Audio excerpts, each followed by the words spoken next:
Let me introduce myself to you. This is who I am. No more, no less.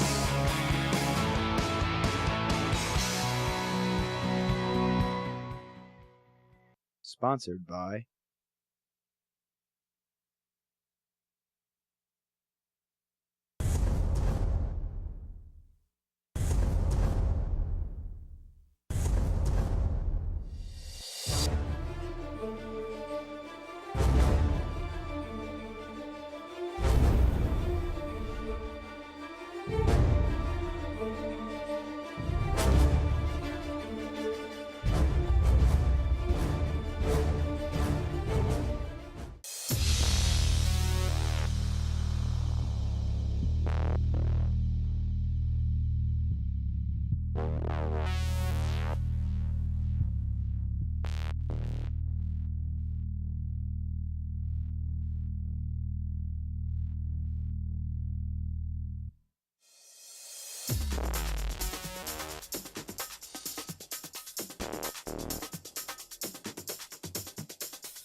doing something that maybe couldn't normally be done or nobody has taken an interest at. I like giving back to the ones that nobody wants.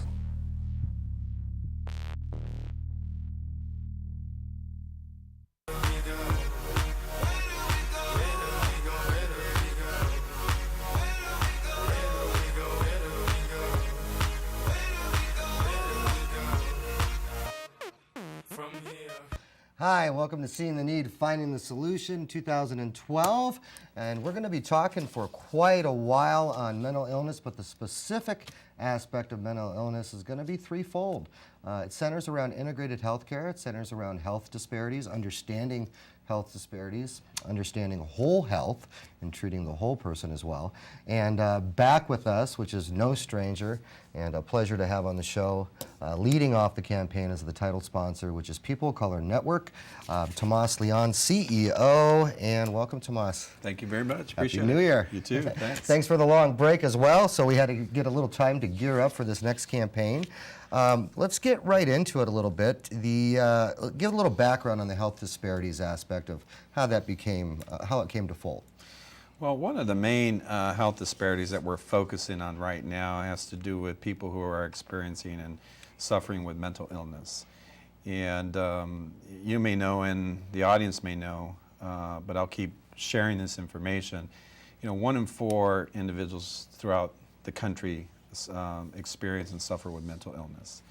And so what does that mean to you and to me? That means that you don't have to look too far than your own family, your own coworkers, workplace, community, neighborhood, to understand and see the impact of someone that's suffering with mental illness. Now, people don't always get the help that they need to address that challenge that they're dealing with, to get on that path of recovery and resiliency to living well. But the disparity exists with the 1 in 4 individuals where their lifespan is cut short on a national average by 25 years. And in Arizona, it's more closer to 30 years. So we're seeing an epidemic throughout the country, a crisis in an area that we need to focus on when it comes to people with mental illness, making sure that we extend their life expectancy instead of that life being cut short. 40% of individuals that experience mental illness smoke. Over 70% suffer from a chronic health condition and often die because of that chronic health condition. In some other cases, sometimes individuals are succumbed by the mental illness and other challenges where they commit suicide. So we're really focusing on people that are experiencing suffering with mental illness and trying to bring a focus on that and provide the support that they need to turn that challenge that they're having into a life of recovery and healing and living well. You know, and when before I knew what mental illness really was, while I was actually mentally ill, but you know, growing up, mental illness to me was always portrayed as somebody who was crazy, somebody who had lost their mind.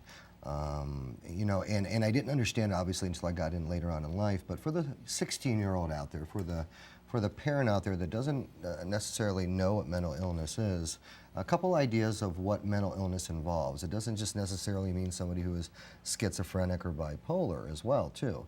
Some examples of mental illness that fall underneath that category that your mother, brother, aunt, uncle, friend, neighbor might have. Well, you have, this is where we're trying to address that stigma and that bias out there. Sometimes when you think of mental illness and helping people in the community, you think of people who are homeless.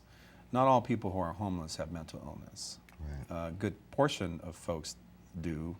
Some of the recent data I saw, about 30% of the folks who are homeless are struggling with mental illness. So that's a bias that I hear a lot that's important to dispel, that all people who are homeless have mental illness. But when you look at your own family, your own workplace, and coworkers, and people close to you, knowing that 1 in 4 individuals, someone close to you is probably struggling, and often struggling in silence with that mental illness. And sometimes we don't want to address those things when we start seeing signs like somebody is moving into isolation and not coming around coworkers or coming around family or friends, and they're staying in their room a lot, or which may be signs of depression and those kinds of things. And their eating habits change significantly, or they lose a lot of weight in a short period of time that's not explainable. And their thoughts are not coming together, and it's very difficult to communicate with them. They're agitated for some reason, and it's not explainable. And so there's a number of different signs, usually going off of your intuition when you're interacting with someone that you know or a loved one, and you have a sense that something's not going right with them, and it may be that they're dealing with a life challenge that they can get through. But it also may mean that if that's a sustained behavior that they're having and something that you can observe, that means they may have something more serious that they need to get help for. And so it's important to get over any apprehensions you have about talking to that person about, hey, this is what I'm observing, and I'm concerned about you, and I want to make sure that you're okay, and can I connect you with some help or encourage you to go get some help? You know, patience, love, and tolerance, as they say, and you hit on it. It's something so simple as depression. And I don't mean simple in reference to dealing with it, but the most socially acceptable probably of them all. People don't always associate depression with mental illness, and depression isn't always mental illness. But when you talk about that isolation, and you know, I was doing some research, and you know, 80% of America is in debt as a consumer. And you have to wonder how many of those 80% fall into that mode of depression with the economy and things that they've went through over the last couple of years. And you hit on it. Not everybody homeless is mentally ill.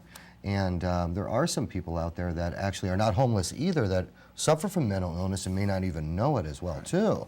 Yeah. So, you know, it covers the both end of the spectrum. Some other things that I got some research on after we had talked with Richard Clark from Magellan, and you had mentioned it as well, too. Arizona is higher, more than 30 years. They die more 30 years younger. 40 to 60% of those with schizophrenia suffer from overweight. 15% diabetes, and have an unemployment rate of 78%. And you know, there is a big, large number of people that once they get balanced and treated, and they are treated with that whole person, very talented people. Absolutely. and have skills that can contribute to our community as well. I wanted to just comment on Sure. that because one of the other biases and stigma we deal with is that people think, well, someone has mental illness, therefore they're not going to be a good employee or a good parent or a good brother or sister or a neighbor or whatever that may be, and that's a mindset that continues to keep people with a label and keep people isolated. Sure. It's important that we understand that they're people, and they're our neighbors, our friends, our family members, our coworkers, and they have every potential to be successful in life. And given the right treatment and support and skill development, they're able to continue to live a functional quality of life and be successful at whatever they choose to do in life. And so that's important that we keep ourselves focused on that, and then making sure that we create the opportunities for them to get the help they need to reach their fullest potential in life. And what a privilege and responsibility you have to be able to find creative ways and ways that are effective to reach those people that don't know maybe that there's services out there, that do not understand that there's elements available for them, especially in this economy.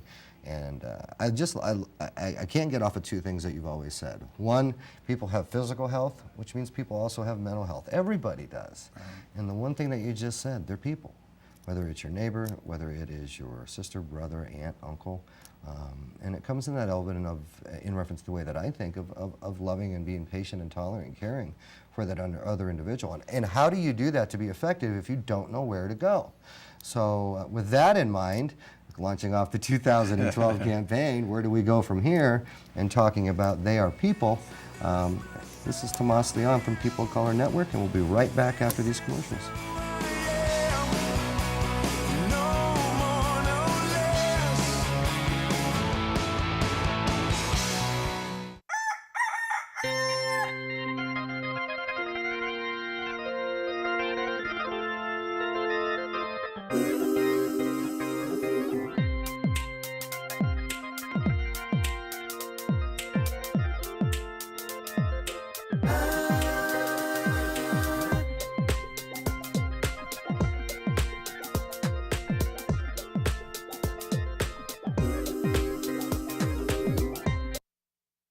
There's no stigma or discrimination against the heart, the liver, the kidney, even the gallbladder.